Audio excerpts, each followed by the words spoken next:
Yes, this is Arthur Oma coming at you again from the Black Titanic. Yes, black people are aboard the Titanic. So what I need you guys to do now is hit that like button, share and subscribe. Yes. This is Arthur Oma from the Black Titanic. Yes. Hit like, share, and subscribe. Get it, girls. This is my alma mater, y'all. Hit like, share, and subscribe. Hit like, share, and subscribe. Yes. This is Black Titanic once again. Coming after you, I'm up. Hey everybody, this is Black Titanic in the house. And first of all, I'd like to thank all of my subscribers. Thank you for ordering the book and the Cash App. But I'll be bringing to you today the bombing, the 16th Street Baptist Church in Birmingham, Alabama. I did go over briefly with you guys maybe about a week ago, but I wasn't satisfied with how I bought the material, so I decided to go into details. But let me explain this picture to you and how it ties into the bombing of the 16th Street Baptist Church. The lady laying on my shoulder with the scar on it is Zon Pickens. And the guy that's not smiling is Daryl Hatcher. These two are the two people that scammed me. I paid them thousands and thousands of dollars to put my brand out on the market. I didn't get anything but this selfish. They've disappeared on me. Every time I try to talk to her on the telephone, I don't get her. She won't answer me back. She won't call me. And then the mailing box, the P.O. box that she gave me led to a dead end. And so it keeps leading to a dead end. So any of my internet people out there that could help me out, Zon Pickens of Telezon Worldwide Entertainment with Daryl Hatcher of Hatchback Entertainment are the two that scammed me.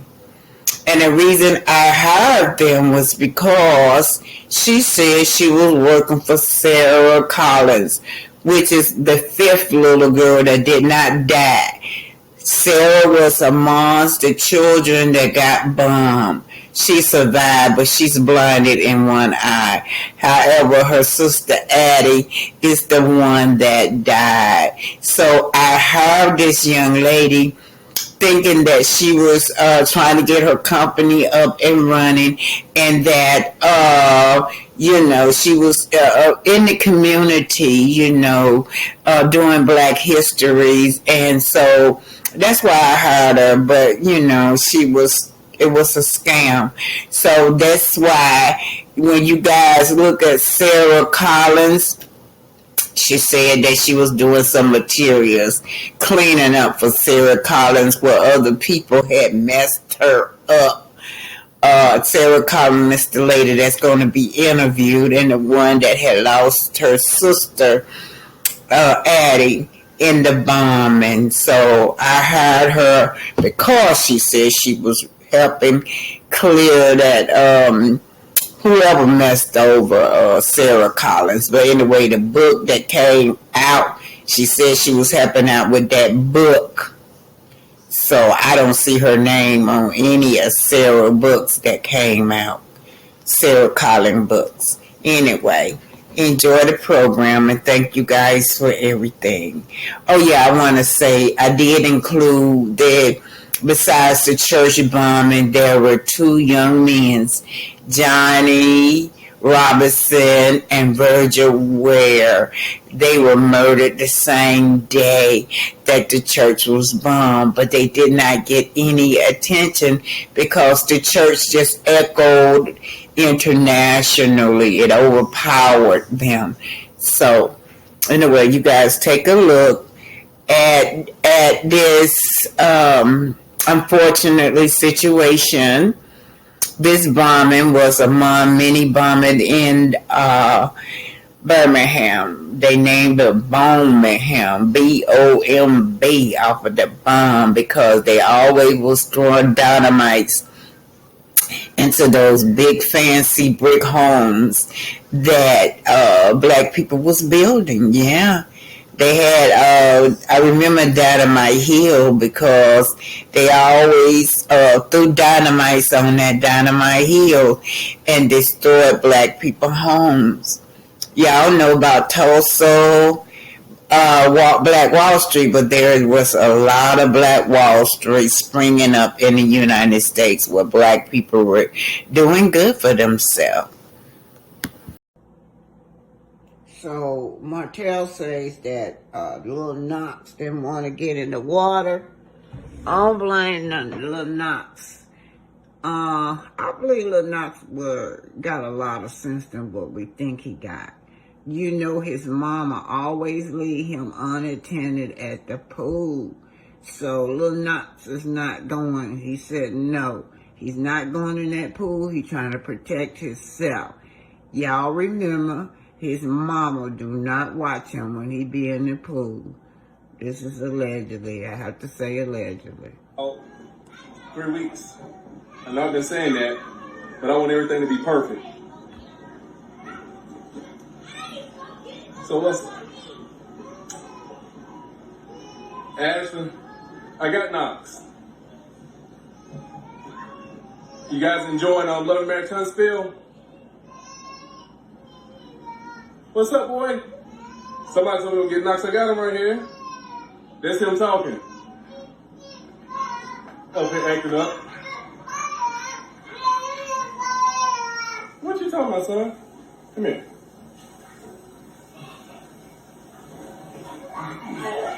For some reason, he don't want to be in all that water. He said it's too cold. You want to get back wet? So here's my son. You don't want to get in there? You want to get in there? All that noise, and I wouldn't want to get in there either. No. He looks like he don't want to get in there. Why don't you tell the truth, man? Why don't you just tell the truth? You have watched Coleslaw with this baby of yours, leave him unattended at the pool. The child is protecting himself, allegedly.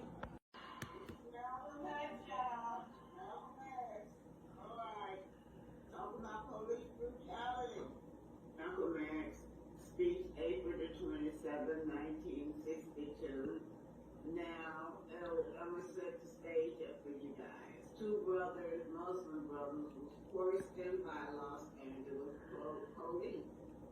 They were at the mosque unloading stuff out of the car. So a scuffle leads to gunfire and 7.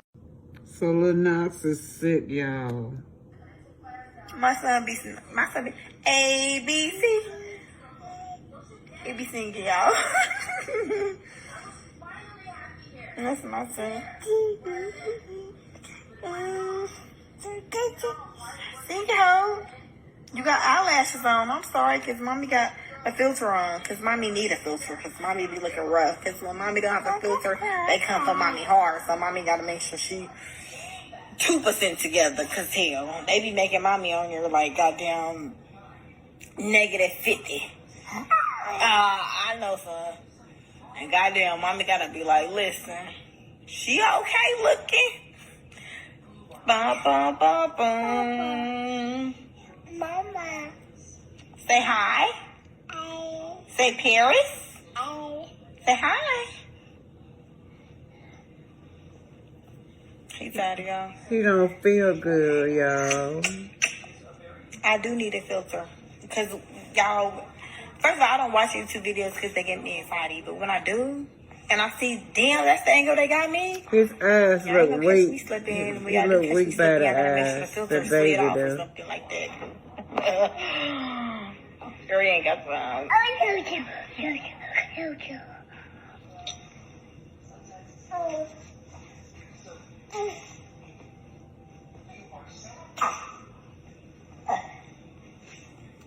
She said, "Po baby girl, my son's smart, and you can't block for saying that dumb shit. And when you come for me in our field, you can't block. Y'all get on my fucking nerves."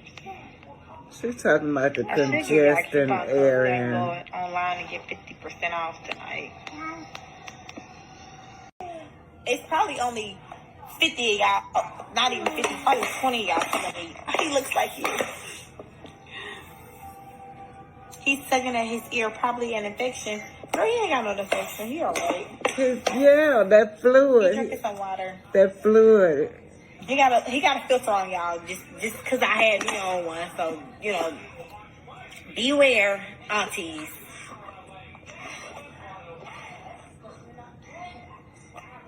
Y'all hear him breathing out his mouth? Listen.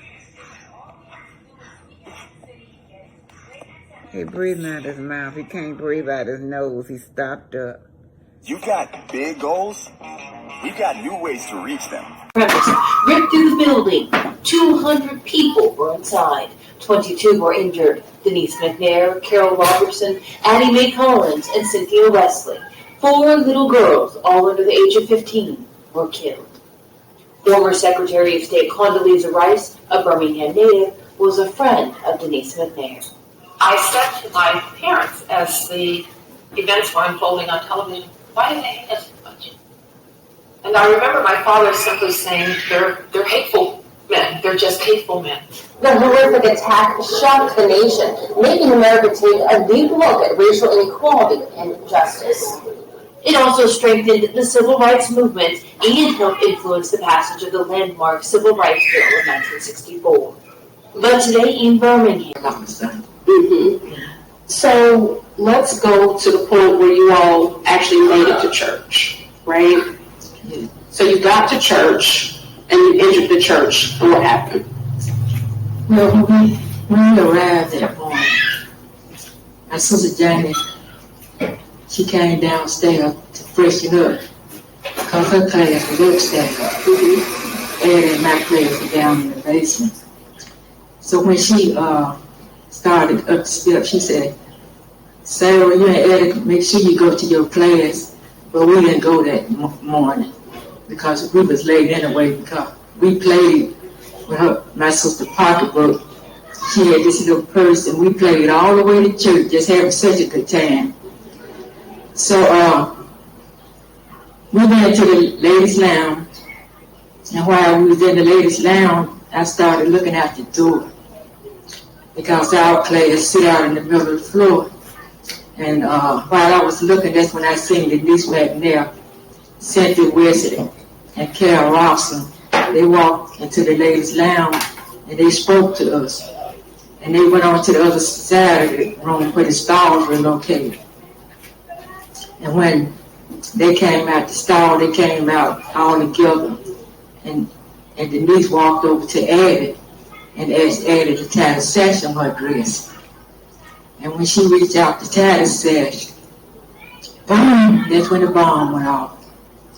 And all I could say was, "Jesus, Addie, Addie, Addie," but she didn't answer. So I didn't know what had happened. And all of a sudden I heard someone say, "Somebody bombed the 16th Street Church." And I found out later on through the years who this person was. He was one of the deacons.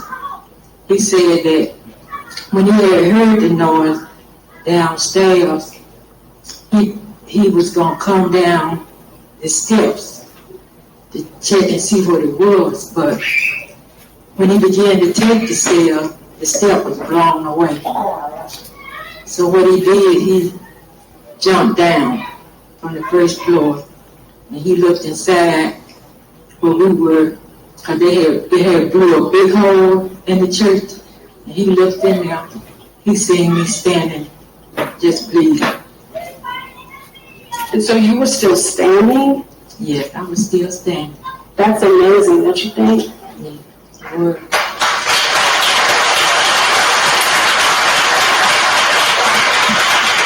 So just to paint a really clear picture, because when we see the photographs and we see just how the devastation of it all, everybody is in sheer amazement that you survived, and I think you probably already know that. But go back to explain that a little bit, how you all were positioned in the lounge. Like you were in the lounge with them, but I think you were... Yes, I was across from them at the sink. And they were standing in front of me, just where they placed the bomb, because they placed it under the steps. And they was right there by the window where they had placed the bomb. Wow, that's amazing. So you were rescued. Who rescued you? It was one of the deacons. His name was Samuel Rutledge. Samuel Rutledge, okay. And so you were taken to the hospital. What kinds of injuries did you have?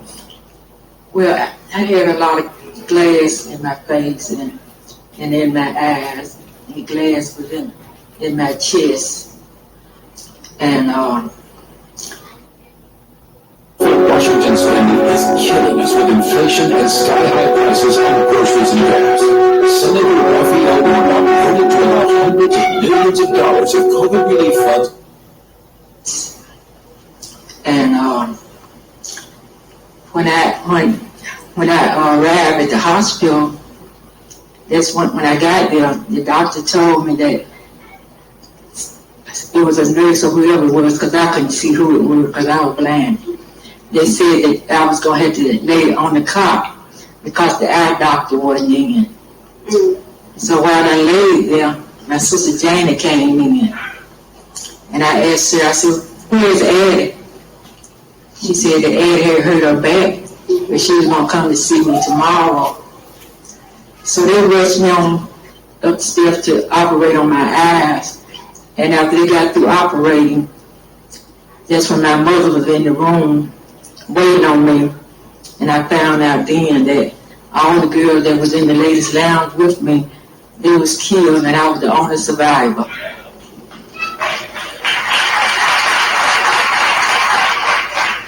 So, do you have any long-term physical injuries? I know you said you had glass in your eyes at the time of the explosion. Oh, yes. I lost my right eye in the bomb. And my left eye had glass in it. And I still have a piece of glass in it now, but my doctor won't take it out simply because since I have just one eye, they don't want to remove it. Right. And you were in the hospital for a while, right? Yeah. And so that meant that you missed Addie's funeral? Yes, I wasn't able to go to Addie's funeral since I was in the hospital, because I was in the hospital for a month and 28 days, so I couldn't attend it. Okay. So let me ask you a question. We talked about the physical injuries that you had. Tell the audience a little bit about how it affected you emotionally, though, to be in a bombing.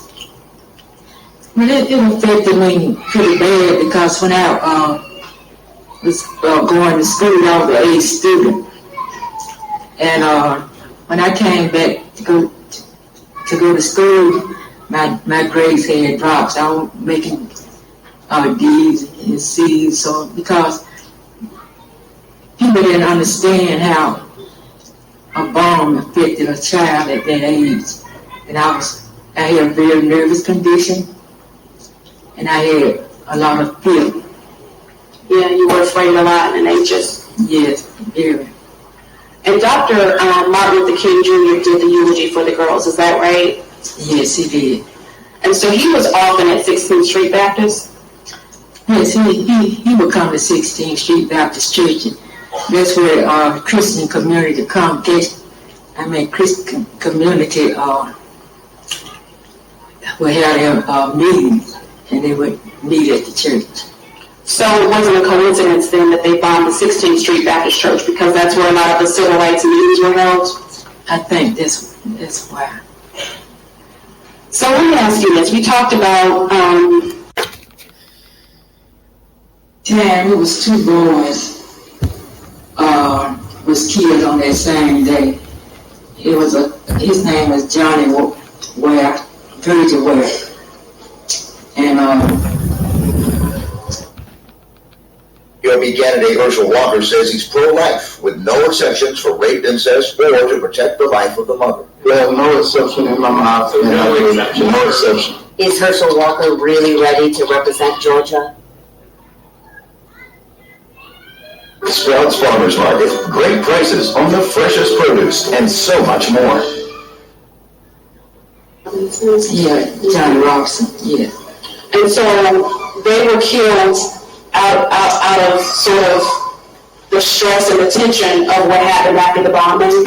Yeah, they were very angry, because I heard that they said they was throwing rocks, but I really don't know for sure what they was doing. But I know I heard they was killed about one of them was killed by the policeman work for America nationally. Right, and so the one was allegedly throwing rocks at a car draped in the Confederate flag, and he was shot in the back for that, right? Yes. And he did not survive. No. And then almost at the same time across town, the other was just riding his bike, his brother's bike, right on the handlebars like some people do. Yeah. And he was shot by a 16-year-old. Yes, he was. And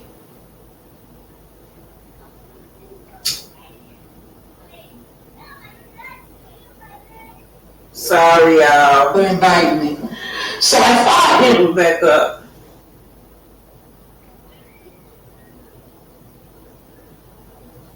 When I was going to school, I was an A student, and when I came back to go to school, my great I heard it was killed. About one of them was killed by the policeman work for America nationally. Right, and so the one was allegedly throwing rocks at a car draped in the Confederate flag. I would see her sometimes just crying, but God he put her through. So she was different after the bombing than mom was? Yes, like I said, I seen her, how sad she was. Mm-hmm. And so eventually you got released from the hospital. Did you hear about any other children who had been injured or got killed? Yes, at that time it was 2 boys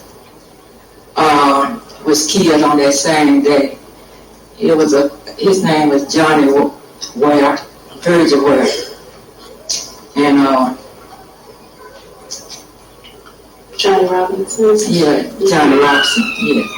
And so they were killed out of sort of the stress and the tension of what happened after the bombing? Yeah, they were very angry, because I heard that they said they was throwing rocks, but I really don't know for sure what they was doing. But I know I heard they was killed about one of them was killed by the policeman work for America nationally. Right, and so the one was allegedly throwing rocks at a car draped in the Confederate flag, and he was shot in the back for that, right? Yes. And he did not survive. No. And then almost at the same time across town, the other was just riding his bike, his brother's bike, right on the handlebars like some people do. Yeah. And he was shot by a 16-year-old. Yes, he was. And neither one of those, well, that's not totally accurate, I guess. So the one who was shot by the 16-year-old white male, was that 6 months in juvenile detention that he got for murdering him? I don't know exactly, but I know whatever it were, they didn't get any justice for what they did, Right. And the officer was never prosecuted, right? No. Did you go back to school after the bombing? I mean, I know you went back to school, and I know you said you were distracted and couldn't focus, but I wonder how you might have been treated. This is on September the 15th or the 16th, 1963, the 16th Street Church, Baptist Church, was bombed, killing 4 little girls. It was 5, but the 5th little girl survived. But anyway, my memory is sharp. I found the 2 little boys that was killed on that same day. They didn't get a lot of publicity because of the church bombing. But anyway, one of them name was Virgil Ware. The other one name was Johnny Robinson. Their families want history to remember these boys too. Johnny Robinson was 16 and Virgil Ware 13. It said, well, where are they? Were both killed in racial violence in the Birmingham, Alabama on September 15, 1963, the day a bomb killed 4 girls at 16th Street Baptist Church in Birmingham. The 5th little girl was Sarah. She didn't die. Now, Birmingham, Alabama, Johnny Robinson was waiting for his sister to bring him a plate of Sunday dinner. Virgil Ware was riding on the heads bar of his oldest brother's bike. They're giving y'all 2 different scenarios. While the names of the 4 little girls killed at church the morning on September 15, 1963 are etched or echoed in the nation's memory, the names of the 2 boys from the area killed that day and racial violence are often absent from history book.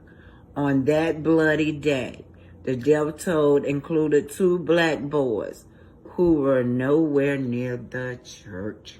This year in the struggle for civil rights. The March on Washington had taken place just weeks earlier. And just months before that, in June, civil rights activist Medgar had been assassinated in Mississippi by a member of the Klan. But the backlash was especially violent in Birmingham under Governor George Wallace. It's where Bull Connor unleashed police dogs and fire hoses on civil rights demonstrators that same summer. On top of that, the city had seen so many racially motivated bombings by then, it had earned the nickname Bombingham. But the bombing of the 16th Street Baptist Church was the first of those attacks to claim lives. And though it gained national attention, it took years for murder charges to be filed against the suspected perpetrators, all of whom were devout members of the Ku Klux Klan. One was prosecuted in 1977, but almost 40 years passed This is before Joy 2 more Reid, surviving the suspects were Readout arrested Report. and sentenced to life in prison in 2002. It was proof of the old maxim that justice delayed is justice denied. And it was certainly denied to the only living victim, Sarah Collins Rudolph, who still lives with the trauma of that day. It was decades before she could tell her story, finally publishing the book, The 5th Little Girl, Sole Survivor of the 16th Street Baptist Church Bombing. Sarah Collins Rudolph, survivor of the 16th Street Baptist Church Bombing, joins me.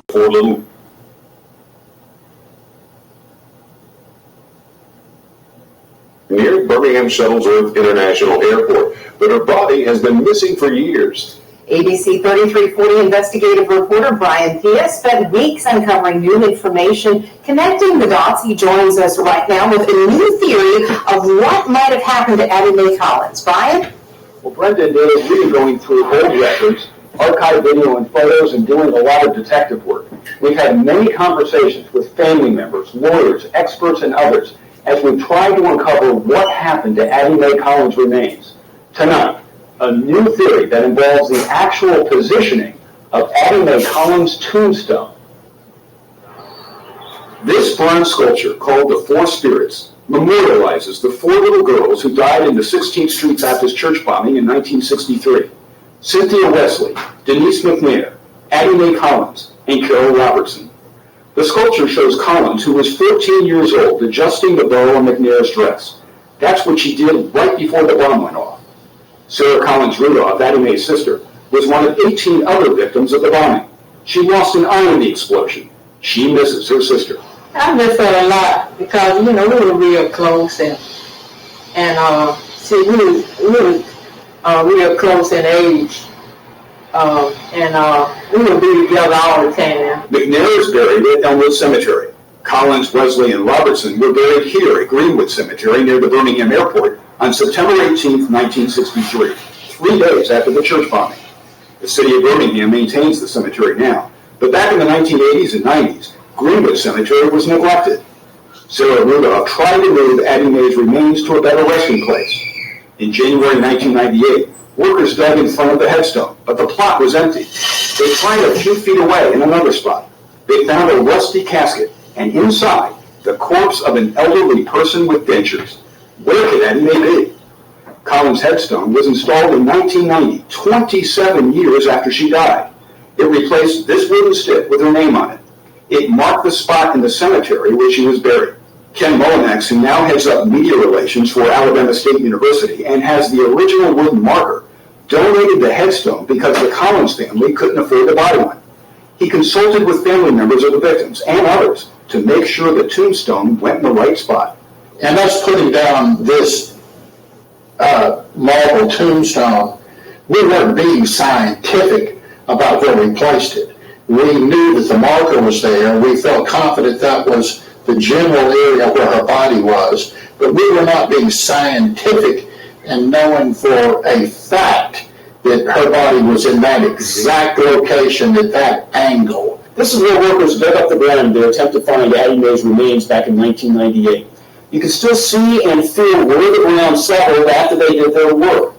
Now we know that Addie Mae's remains aren't here, but could she be on the back side of this tombstone? Take a look. There's all this room back here, and this spot is right next to one of the other victims of the church bombing, Cynthia Wesley. Cemetery records that could help locate Addie Mae's remains were allegedly destroyed in a fire. In 2000, workers using underground radar found 15 graves in the general vicinity of Addie Mae's tombstone, but only 4 of those graves were marked. I think the theory that her body's on the other side of the tombstone is an excellent theory. When I first heard that they looked for her remains there, I didn't know they looked in just one specific small area. If someone had asked me, I would have looked in that entire general area with ground-seeking radar. Y'all see that wasn't that long ago. The aftermath of that bombing, Sarah, the lady that was interviewed, Sarah, that's her sister, Addie Mae. They still haven't found her body.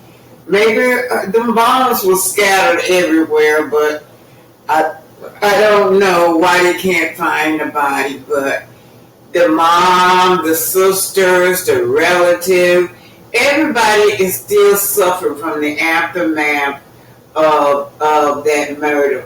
I do know that 3 of those guys was convicted, and 4 was convicted, and 1 of them died before court. But that conviction came in 2013. All right. Just to make sure, finding Addie Mae's remains would bring closure to Sarah Rudolph, who's had to deal with the loss of her sister and the loss of her sister's body for most of her life. We're happy to know where she's at. Hey y'all, I hate to do this, but Sarah Rudolph is the reason I hired that lady named Zahn, and then Telezon Worldwide Entertainment. Yeah, by Zahn Pickens and Daryl Hatcher.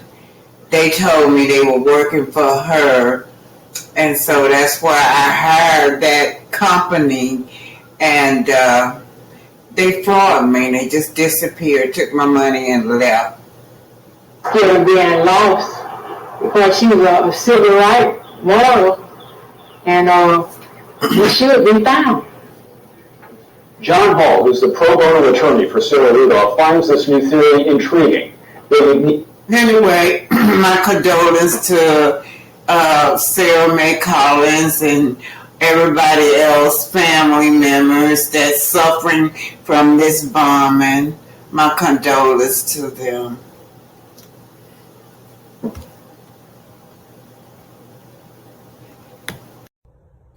Civil rights activist Medgar served as the first state field secretary of the NAACP in Mississippi until his assassination in 1963. He was assassinated 2 months before the church bombing. Who was Medgar Evers? Civil rights activist Medgar Evers was the first state field secretary of the NAACP.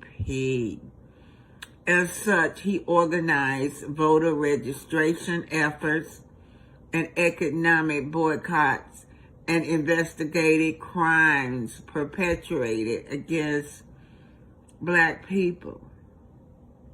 Evers was assassinated outside of his home in Mississippi in 1963. After years of on-again, off-again legal proceedings, his killer was sent to prison in 1994. In 2017, Barack Obama designated Evers' home a National Historic Landmark.